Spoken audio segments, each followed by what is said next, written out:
وأقول في القرآن ما جاءت به آياته فهو الكريم المنزال. وأقول قال الله جل جلاله والمصطفى الهادي ولا أتأول. وجميع آيات الصفات أمرها حقا كما نقل الطراز الأول. وأرد عهد. بسم الله الرحمن الرحيم. تنبيه. قوله وخبر الآحاد كالجنس وباقي قيوده كالفصل. وقوله بنقل عدل احتراز عما ينقله غير العدل. وقوله هو يسمى فصلا يتوسط بين المبتدأ والخبر يؤذن بأن ما بعده خبر عما قبله وليس بنعت له. تنبیہ کے معنی خبردار کرنا، متوجہ ہو جانا. قولہ و خبر الآحاد کل جنس، مصنف کا قول و خبر الآحاد یہ جنس کی طرح ہے، یعنی یہ جنس ہے، اس میں سب خبر آ گئی. جن سے خبر جس قسم کی بھی ہو وہ سب اس میں آ گیا. و باقی قیود ہی کل فصل، اور باقی قید جو لگائی گئی ہیں وہ اس کی تفصیل ہے، وہ اس کی وضاحت ہے، اجمال کی وضاحت ہے، جنس کی وضاحت ہے. وقولہ بنقل عدل، اور مصنف کا قول بنقل عدل ہے نا. وخبر الآحاد بنقل عدل، نقل عدل سے کیا نکل گیا؟ احتراز عما ينقلہ غیر العدل. یہ احتراز ہے، یعنی اس سے وہ نکل جائے گا، اس سے بچا جائے گا اس سے جس کو نقل کرے غیر عدل. یعنی عادل روایت کرے گا تو صحیح، غیر عادل روایت کرے گا تو پھر صحیح نہیں رہے گا. تو یہ اس سے احتراز ہے. ان محترزات اس کا یہ ہے کہ عادل روایت کرے گا تو غیر عادل جو ہے اس سے نکل گیا. وقولہ هو یسمى فصلا یتوسط بین المبتدا والخبر. اس کے بعد ہے وخبر الآحاد بنقل عدل تام الضبط متصل السند غیر معلل ولا شاذ. پھر اس کے بعد کیا لکھا؟ ہوا، بیچ میں لایا لفظ ہوا، ہے نا، لفظ ہوا بیچ میں لایا. تو کہتے ہیں یہ لفظ ہوا کیوں لایا؟ اس کو کہتے ہیں فصل.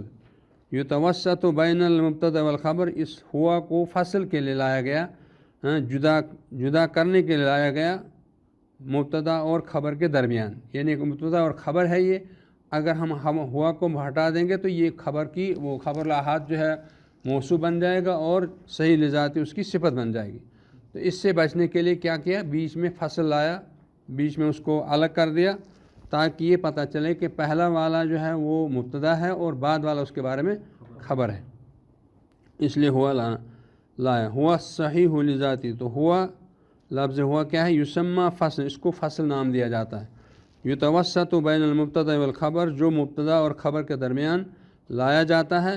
یؤذن بأن ما بعدہ، وہ اس بات کی خبر دیتا ہے، یؤذن وہ اس بات کا اعلان کرتا ہے یا اس بات کی خبر دیتا ہے کہ بأن ما بعدہ، کہ جو کچھ اس کے بعد ہے، یعنی خبر احاد کے بعد جو کچھ ہے وہ کیا ہے؟ وہ خبر عما قبلہ، وہ خبر ہے اس کے بارے میں جو اس سے پہلے. تو خبر احاد پہلے ہے اور صحیح لذاتی بعد میں ہے، لہذا صحیح لذاتی اس کے بارے میں خبر ہے.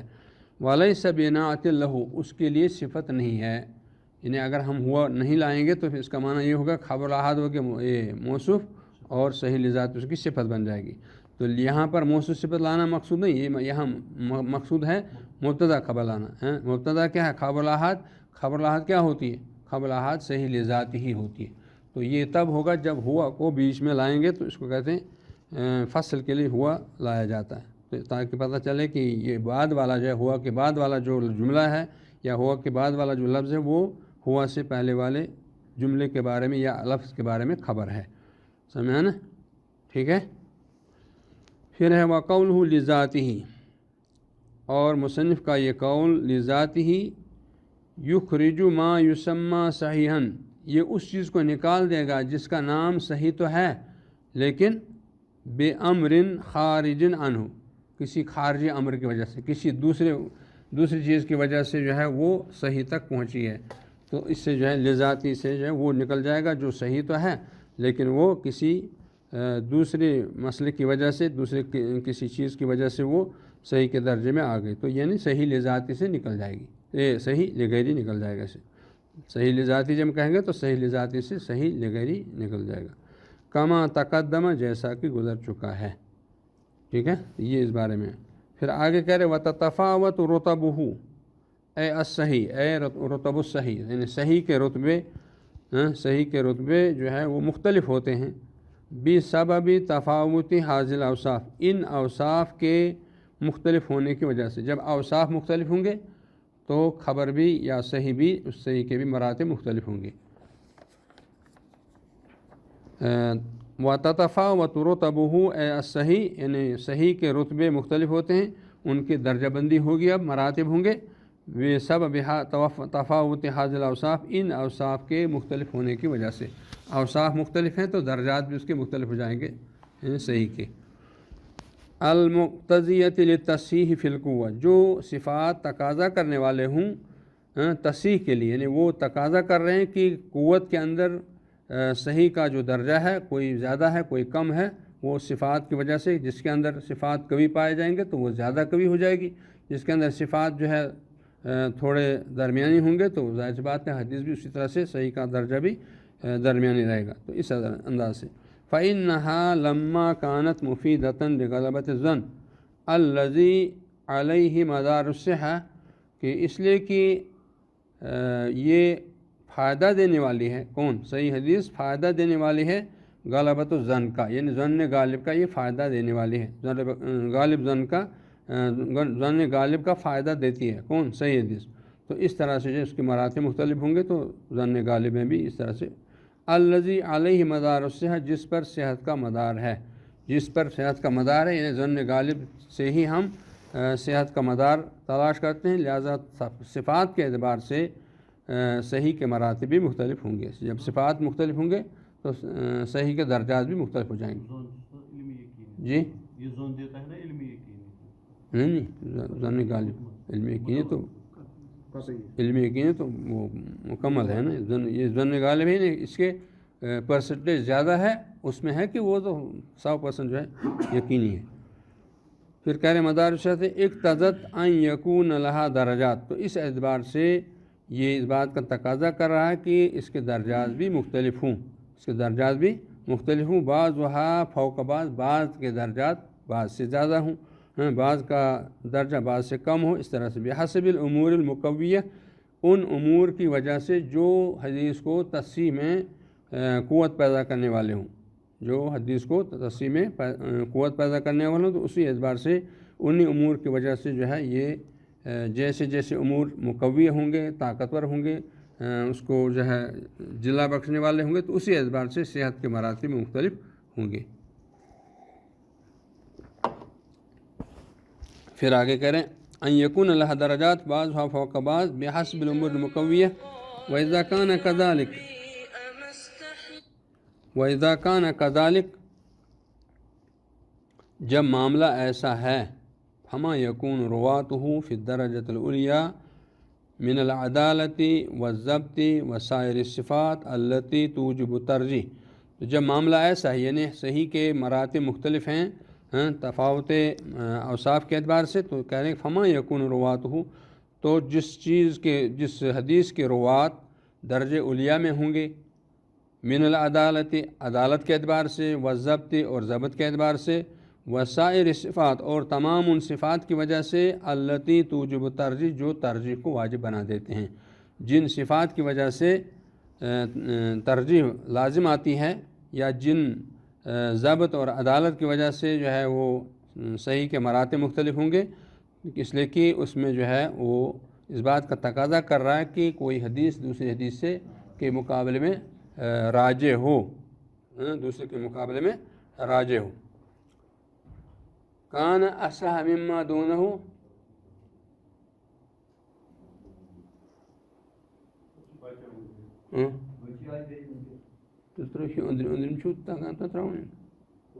سپیکر چھُ أنٛدرٕ اکھ چھُ نٮ۪بر گژھان، أنٛدرِم ترٛٲیِو یَلہٕ تاکہِ تِم بوزن۔ کوٚت نٮ۪بر آیہِ؟ تم کم بچی تم کر مولم اگر کلیج تو تیل سے ٹھیک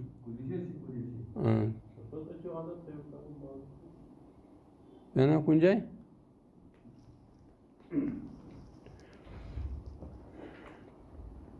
مسائل صفات التی توجب ترجیح، ان تمام صفات جو ترجیح کا تقاضا کرتے ہیں یا ترجیح کو واجب بنا دیتے تو اسی اعتبار سے پھر احادیث کے مراتب قائم ہوتے ہیں۔ کان اصح مما دون ہو، تو جو درجہ علیہ میں یعنی بلند درجہ ہو عدالت میں، ضبط میں، تمام صفات میں جو ترجیح کا تقاضا کرتے ہیں تو ظاہر سی بات ہے وہ حدیث کان اصح مما دون ہو تو وہ زیادہ صحیح ہوگی اس کے مقابلے میں جو اس سے کم تر ہو یا اس سے مرتبے میں کم ادنا ہو۔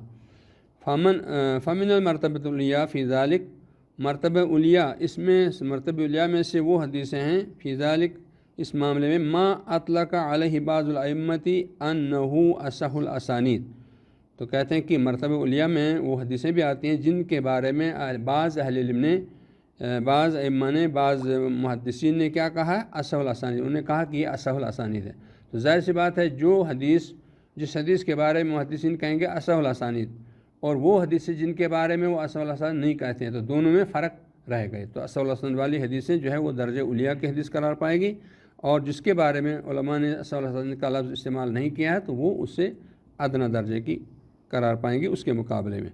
تو اس طرح سے جو ہے درجات کی جو ہے اس درجات کے صحیح کے درجات قائم ہو جاتے ہیں۔ ما اطلق علیہ بعض الائمہ انہ اصح الاسانید کا زہری عن سالم بن عبداللہ ابن عمر عن ابیہ، تو یعنی اس سند کے بارے میں لوگوں نے کہا کہ یہ اصح الاسانید ہے کہ زہری روایت کرتے ہیں سالم بن عبداللہ سے، اور سالم بن عبداللہ اپنے والد عبداللہ بن عمر رضی اللہ تعالیٰ عنہ سے روایت کرتے ہیں اور وہ اپنے والد سے روایت کرتے ہیں۔ تو اس طرح سے اس سند کے بارے میں بعض ائمہ کہتے ہیں کہ یہ اصح الاسانید ہے، یعنی سندوں میں یہ سب سے زیادہ صحیح سند ہے۔ تو ظاہر سی بات ہے جب اس طرح کی سندوں کے بارے میں کہیں گے اصح الاسانید اور اس کے مقابلے دوسری حدیث کوئی آئے گی جو اس طرح کی سندوں سے نہ ہو، اس کے بارے میں علماء نے یہ نہیں کہا اصح الاسانید، تو ظاہر سی بات ہے اصح الاسانید جو ہے وہ راجح ہوگی اور وہ درجہ علیٰ کی حدیث کہلائے گی اس کے مقابلے میں جس کے بارے میں علماء اصح الاسانید کا لفظ استعمال نہیں کرتے ہیں۔ وَقَ محمد بن سیرین عن عبیدہ بن عمر السلمانی عن علی، اسی طرح سے بعض لوگوں نے محمد بن سیرین روایت کرنے والے ہیں عبیدہ بن عمر سے، اور عبیدہ بن عمر کس سے روایت کرنے والے، علی سے، تو اس سند کے بارے میں بھی بعض لوگوں نے کہا کہ یہ اصح الاسانید ہے۔ ابراہیم النخعی عن علقمۃ عن ابن مسعود، اسی طرح سے علماء نے کہا کہ ابراہیم روایت کرنے والے ہیں علقمہ سے اور علقمہ روایت کرنے والے ہوں عبداللہ بن مسعود رضی اللہ تعالیٰ عنہ سے، تو اس سند کے بارے میں جب لوگ کہیں گے اصح الاسانید اس کا معنی یہ ہے کہ یہ درجہ علیٰ کی حدیث قرار پائے گی۔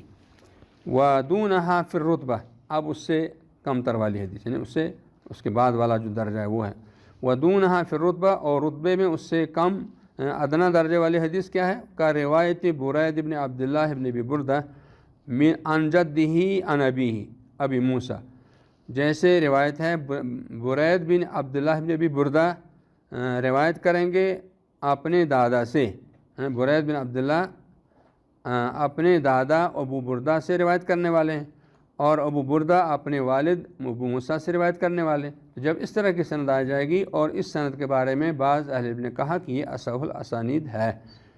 وَكَحَمَّادِ بن سلمۃ عن ثابت عن انس، اور اسی طرح سے حماد بن سلمہ روایت کرنے والے ہوں ثابت سے، اور ثابت بن اسلم بنیانی جو وہ انس سے روایت کرنے والے ہوں، تو اس طرح کی سند کے بارے میں لوگوں نے کہا کہ یہ اصح الاسانید ہے، لیکن یہ دوسرے درجے کی ہے نا، پہلے والے درجے کے مقابلے یہ دوسرا درجہ ہے۔ پھر آگے کہہ رہے وَدُونَهَا فِي الرُّتْبَةِ، اب تیسرا درجہ ہے نا، اب درجات جو ہے مختلف ہیں نا، پہلا درجہ پھر دوسرا پھر تیسرا، تو تیسرا درجہ کیا آ گیا، تیسرا درجہ ہے وَدُونَهَا فِي الرُّتْبَةِ، رتبے میں اس سے کمتر درجہ ہے وہ حدیث جس کے بارے میں کہتے ہیں اہل علم کا سہیل ابن ابی صالح عن ابیہ عن ابی، جس میں سہیل بن ابی صالح روایت کرنے والے ہیں اپنے والد ابو صالح سے، اور ابو صالح روایت کرنے والے ہیں ابو ہریرہ رضی اللہ تعالیٰ عنہ سے، تو اس طرح سے اس سند کو بعض لوگوں نے تو یہ، لیکن یہ اس کے مقابل میں جو ہے یہ تیسرا درجہ ہے۔ پھر کہہ رہے ہیں وقل علاء ابن عبد الرحمن عن ابیہ عن ابی ہریرہ، اسی طرح سے علاء ابن عبد الرحمن روایت کریں گے اپنے والد عبد الرحمن سے، اور عبد الرحمن ابو ہریرہ رضی اللہ عنہ سے روایت کرنے والے، تو یہ تیسرے درجے کا اس کا صحیح حدیث کا تیسرا درجہ ہے۔ فَإِنَّ الْجَمِيعَ يَشْمَلُهُمْ اسم العدالت والضبط، کہتے ہیں کہ یہ جتنے بھی لوگ گزرے، پہلا درجہ، دوسرا درجہ، تیسرا درجہ، ساری سندوں میں جتنے بھی روات ہیں ان سب کو شامل ہے عدالت اور ضبط، یعنی سارے لوگ عادل ہیں، سارے لوگ ضابط ہیں۔ إِلَّا أَنَّ الْمَرْتَبَةَ الْأُولَى مِنَ الصِّفَاتِ الْمُرَجَّحَةِ، ہاں البتہ یہ ہے کہ مرتبہ اولیہ، ہاں مرتبہ اولیٰ جو پہلا مرتبہ جو ہے وہ ان صفات سے لیس ہے جو ترجیح مرجحہ، جو اس کو راجح قرار دینے والے ہیں، جو ایسی صفات سے وہ متصف ہے کہ جو اس کو راجح قرار دیتے دوسرے لوگوں، دوسری سندوں پر، دوسرے درجات۔ ما یقتضی تقدیم روایتہم، جو اس بات کا تقاضا کر رہی کہ ان کی روایت کو مقدم کیا جائے علی التی تلیہا، بعد والی روایت پر۔ وفی التی تلیہا من قوت الضبط ما یقتضی تقدیمہا علی الثالثہ، اور دوسرے درجے کی حدیث جو ہے وہ دوسرے درجے کی سند وہ تقاضا کر رہتی ہے، اس کے اندر قوت ضبط ایسا پایا جاتا ہے کہ جو تقاضا کر رہی ہے کہ تیسرے والے پر وہ مقدم کی جائے، تیسرے درجے والے کی حدیث پر اس کو مقدم کیا جائے۔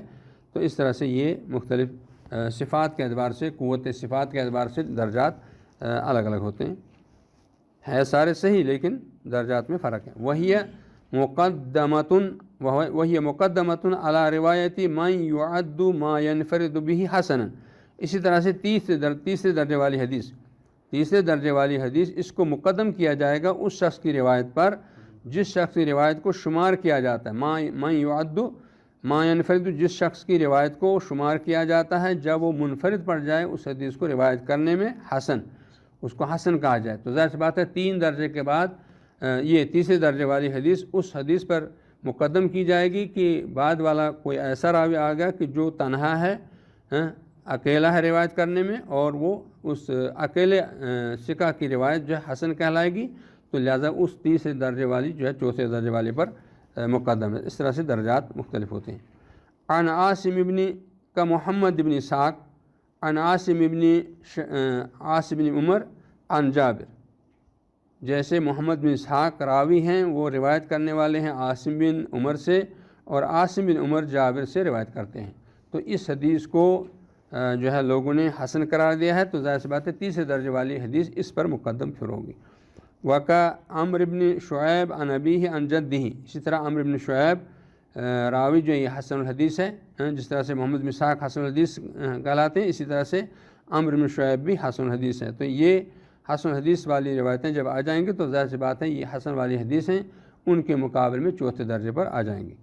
کہتے ہیں عمرو بن شعیب عن ابیہ عن جدہ، عمرو بن شعیب روایت کریں گے اپنے والد سے اور وہ اپنے دادا سے روایت کریں گے۔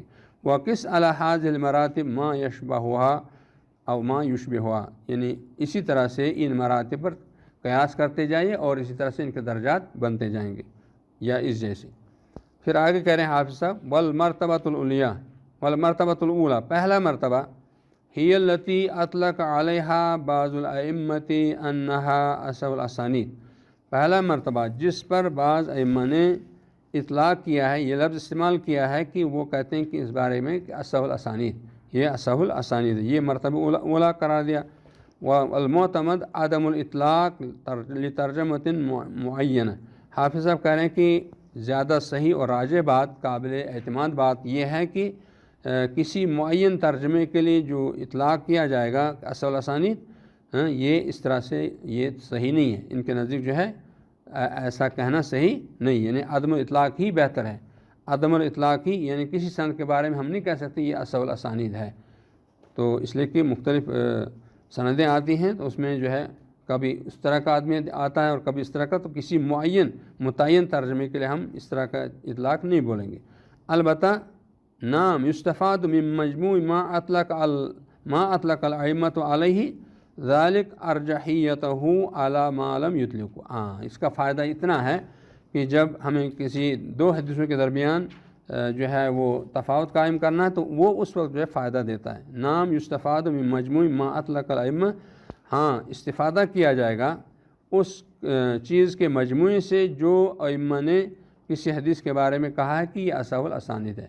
تو کہنے کا مطلب کہ مطلق جو ہے، مطلق طور پر ہم کسی سند کے بارے میں اصح الاسانید نہیں کہیں گے، نہ اس حدیث کے بارے میں، البتہ جہاں حدیث کا تعارض ہوگا یا ٹکراؤ ہوگا تو اس وقت جو ہے یہ کام آ سکتا ہے، اس وقت ہم یہ کہہ سکتے ہیں کہ جس حدیث پر بعض لوگوں نے اصل الاسانید کہا ہے وہ راجح ہے بمقابلہ اس کے جس پر ان لوگوں نے کچھ نہیں کہا ہے، تو یہ فائدہ ملے گا، تو اس وقت جو ہے اس کو ترجیح دینے میں ہمیں مدد مل سکتی ہے۔ اعلیٰ ما لم یطلقوا، جس پر انہوں نے اصل الاسانید کا لفظ استعمال نہیں کیا ہے۔ وَيُلْتَحَقُ بِهَذَا التَّفَاضُلِ، کہتے ہیں اس تفاضل کے ساتھ اس کو بھی ملایا جائے، اس کو بھی بیان کیا جا سکتا ہے ما اتفق الشیخان علی تخریجہ، جس پر شیخان کا اتفاق ہو چکا ہے کہ شیخان نے اس کی تخریج پر اتفاق کیا، یعنی شیخان نے بخاری اور مسلم نے اس کو اپنے اپنے صحیح میں لایا ہے۔ تو ظاہر سی بات ہے جب بخاری اور مسلم نے کسی حدیث کو اپنی صحیحین میں لایا ہے، اس کے مقابلے دوسری کوئی حدیث آئے گی وہ ہوگی صحیح، لیکن اس میں جو ہے ایک پلس پوائنٹ یہ ہے کہ بخاری مسلم نے بھی اس حدیث کو لایا ہے، لہٰذا اس کو ترجیح ہوگی اس پر جس کو بخاری مسلم نے نہیں لایا ہے۔ تو ہے تو صحیح، روات وہی ہوں گے، لیکن یہ ایک علاوہ جو ہے اس کی وجہ سے ہم اس کو کہہ سکتے ہیں کہ یہ فلاں حدیث پر راجح ہے، اس لیے کہ اس کو بخاری اور مسلم نے بھی روایت کیا ہوا، تو اس کے ساتھ اس کو بھی ملایا جا سکتا ہے۔ وَيُلْتَحَقُ بِهَذَا التَّفَاضُلِ مَا اتَّفَقَ الشَّيْخَانِ عَلَى تَخْرِيجِهِ بِالنِّسْبَةِ إِلَى مَنْ فَرَدَ بِهِ أَحَدُهُمَا، کہ جس حدیث پر امام بخاری اور امام مسلم دونوں متفق ہیں تو وہ راجح ہوگی اس حدیث کے مقابلے میں، بالنسبت الی من فرد بہ احدہما، اس حدیث کے مقابلے میں جو صرف ایک ہی میں ہو، یعنی صرف صحیح بخاری میں ہو یا صحیح مسلم میں ہو، تو اس حدیث کے مقابلے میں اس حدیث کو ترجیح حاصل ہے جو دونوں میں ہو، تو اس طرح سے یہ ترجیحات جو ہے، پھر ترجیحات میں یہ سب چیزیں کام آتی ہیں۔ پھر کہتے ہیں ومن فرد بہ البخاری، اسی طرح سے جس کو امام بخاری تنہا روایت کرنے والے ہوں، بالنسبت الی من فرد بہ مسلم، ایک حدیث صحیح بخاری میں ہے اور ایک حدیث صحیح مسلم میں ہے، تو دونوں میں سے کس کو ترجیح حاصل ہے؟ دونوں میں سے ترجیح حاصل ہے صحیح بخاری کی حدیث کو۔ یہ تب ہے کہ جب تعارض والی حدیثیں ہیں نا، جب تعارض والی حدیث تو اس میں یہ فائدہ ملتا ہے۔ تو الی من فرد بہ مسلم، جس میں امام مسلم منفرد پڑھ گئے ہوں، اکیلے پڑھ گئے ہوں، تو وہ بھی اکیلے ہیں یہ بھی اکیلے ہیں، لیکن دونوں اکیلوں میں سے کس کو ترجیح حاصل ہے؟ امام بخاری کو۔ لاتفاق العلماء بعدہما علی تلقی کتابیہما، وہ اس وجہ سے کہ علماء کا اتفاق ہے ان دونوں کے بعد، یعنی ان دو اماموں کے بعد جتنے بھی لوگ آئے ہیں ان لوگوں کا اتفاق ہے اس بات پر کہ ان دونوں کتابوں کو قبول کر لیا جائے، ان دونوں کتابوں کو انہوں نے قبول کر لیا ہے، تو اس وجہ سے ان کو اسی ترتیب سے ان کی ترجیحات بھی قائم ہوں گی بالقبول، تلقی کتابیہما بالقبول، جن کو علماء نے، ان کے بعد آنے والے علماء نے بالاتفاق ان دونوں کتابوں کو قبول کیا ہے۔ واختلاف بعضهم فی ایہما ارجح، اور اب اس کے بعد جو ہے اصل اختلاف کیا ہے؟ وہ ہے ان دو میں سے بعض کا اختلاف، ان دو کے بارے میں بعض کا اختلاف، فی ایہما، ان دونوں میں سے ارجح کون ہے، صحیح بخاری اور صحیح مسلم دونوں میں سے ارجح کون ہے۔ یہ تو بالاتفاق ہے بھائی کتاب اللہ کے بعد سب سے زیادہ صحیح ترین کتابیں بخاری اور مسلم دونوں ہیں، اور اس کے بعد جو ہے جتنی بھی کتابیں ہیں ان تمام کتابوں پر ان دونوں کو ترجیح حاصل ہے مطلقاً، لیکن پھر ان دونوں کے بارے میں کیا ہے؟ ایک مسئلہ ہے کہ پھر ان دو کے بارے میں ہم کیا کہیں گے کہ ان دو میں سے کون کس کو ترجیح حاصل؟ تو ظاہر سی بات ہے صحیح مسلم کو صحیح بخاری پر ترجیح حاصل ہے نا؟ ہاں ادھر ہی ہیں سب لوگ۔